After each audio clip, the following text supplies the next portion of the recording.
the first half. When teams start talking at you, when players start talking, how does that motivate you? It's fun. It's fun. I live for that. I live for the competitive nature of the game, and I'll be ready to go next game. So, the Nuggets came out Game 5 on a mission, as they shot 55% from the field, 51% from deep range, had a 68 true shooting percentage, and dished out 29 assists, just showing how connected they were on the floor. The best part about it is that it wasn't just their two stars making plays, and with Jordan doing a lot of spectating from the bench, he activates his inner Jokic, and this one ends in an and one for Porter on the alley-oop.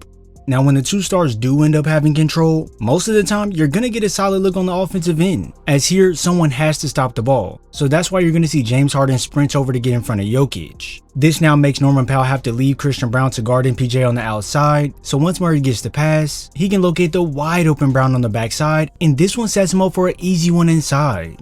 All night long, the Nuggets were looking for easier ways to get buckets by moving the ball, and on this play, when Russ has it on the wing, he can see Porter sliding into this gap between Bogdan and Batum, and although Porter may have gotten away with a push-off to receive the ball uncovered, this was still a nice pass from Russ to connect for a bucket. Now with Jokic having a down game with only 13 points, he managed to still be effective in other ways, as he dished out 12 assists on the night. Even though he wasn't scoring, he always poses a threat to the defense to score the ball, so defenders will tend to get far in help coverage to make it harder for him to get a great look at the rim, but this here is a bad mistake from the Clippers. In basketball, it is correct that they got all the way on the weak side is supposed to drop into help position, but this here is where you have to understand personnel. With Batum covering Murray, who was hot this game, you can't afford to be this deep in help, leaving him wide open. Now I understand that Russ knocked down some threes this game and was rolling with confidence, but if I'm the Clippers, I live with Kawhi dropping down to cover Gordon on the cut rather than Batum, because the chance of Murray knocking it down is way higher than Russ, and this one right here is straight cash.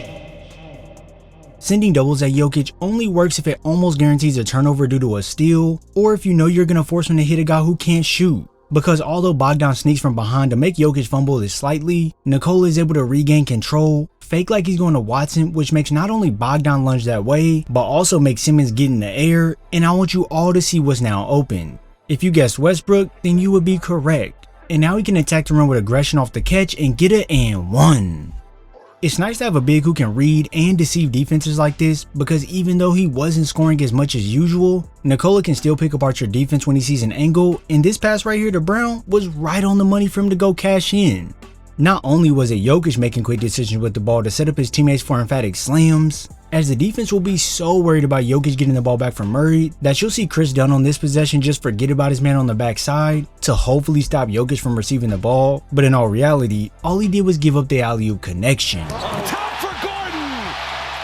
This here not only happened once, you would see this defensive breakdown again from the Clippers, as here Jokic makes his way to the elbow to get the ball from Murray, but here comes Dunn once more creeping on that backside, and hey, when you show your cards too early, this is where Murray can easily turn this into a pass to Gordon on the wing for one of Denver's 17 three-pointers.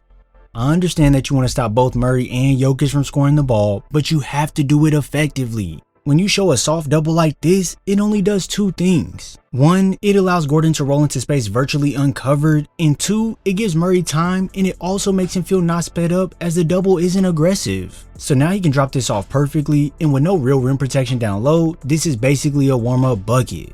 Like I said, it's certainly not smart to double without a clear plan in mind, but even worse than that, it makes no sense to double when both Murray and Jokic are involved in the two-man action. Like I get it, you don't want to allow Murray to turn the corner to drive all the way to the basket, so that's why you have Zoo attacking him aggressively. So trust me, I do understand, but look at the floor. Your big man is now 20 feet away from the basket, and Nikola, the MVP Jokic, is rolling to the paint with no resistance. If I'm the Clippers, I would much rather have Zoo stay with Jokic and have Chris Dunn help off Brown to cut off Murray. And if Christian Brown happens to burn us from deep when Dunn is recovering back out, then hey, we can live with that. But sadly, this didn't happen. But to their luck, Jokic misses the gimme. But hold on. This exact thing happens again on this next play with a whole different result. The Clippers double Murray again, hoping to get the ball out of his hands, but once more, they leave Jokic wide open on the outside, which is certainly a no-no. This here forces Powell to leave the paint where he was guarding Christian Brown, and this time instead of a miss, it's 2 more points added to the board.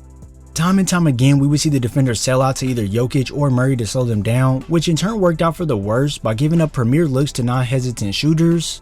And during this game 5, it wasn't really Jokic they needed to slow down, it was the man named Jamal Murray. Early on, Murray set the tone of the game with his push and transition, where he used the in and out to then cook Batum before the bucket, and he would also connect on super tough shots to show the Clippers that he came out ready for business. It truly didn't matter if it was in transition to knock down shots from deep, or if he used his off-ball movement here when Jokic got doubled to then nail a deep ball over to close out from done. Whatever he did, the defense simply couldn't stop him, as Murray was just all the way locked in. When he comes off this screen from Jordan to receive the ball, you're going to see 3 Clipper defenders sink on him. Now at this moment, it would make you believe that he really doesn't have any shot opportunities. Well, guess what? Here's where the joke's on you. Because Murray can get creative by throwing it to his right hand to then bounce out towards the left, and even though the defense is still pretty close up on him, being close must not be close enough, as Murray rises right up over Derrick Jones Jr. for the money ball. With these screens being the most effective way to open up shots for your shooters, Murray would go to them to get to his spots constantly, but like I always say, you can't be predictable in the game of basketball, so this time when Murray receives a screen, it's from Gordon with Jokic up high as well, and this is majorly important. First off, this pulls Kawhi away from the basket or being a help side defender as he's involved in the action. And then second, with Jokic being up high, this pulls the Clippers' only big and Zoo away from the rim. So now when Murray comes off this screen, he has a straight line drive down the middle with only James Harden to worry about, and we all know he poses no threat at all. These screens will play a great factor in giving Murray the cleanest looks without much work, because the defenders go under and can't get through quick enough. Well, bada bing, it's money team. And then when he uses the screen to get the switch but doesn't have a clean look right away, Murray will reset to receive the ball back, invite Zoo to a quick dance, and this one here is just tough.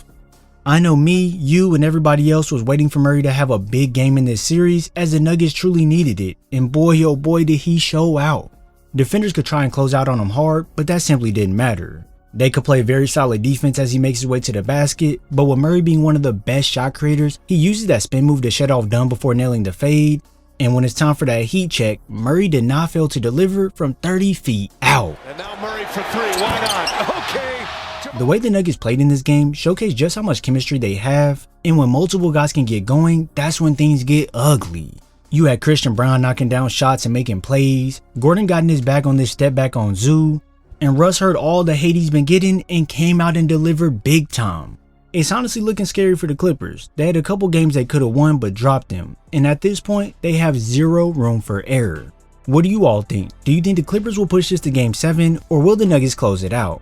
If you want me to continue covering this series, make sure you comment cash below. As always, if you enjoyed this video, be sure to drop a like, subscribe, and turn on post notifications so you're first to know when I upload. And hey, if you made it this far, that means you're a true fan. And if you want to see me just talk to the camera and talk hoops with you guys, go ahead and subscribe to my channel called Bandz Hoops, BANDZ Hoops. I'll put a link in the description so you all can go subscribe. I thank you all for your support, and I'll see you in the next video.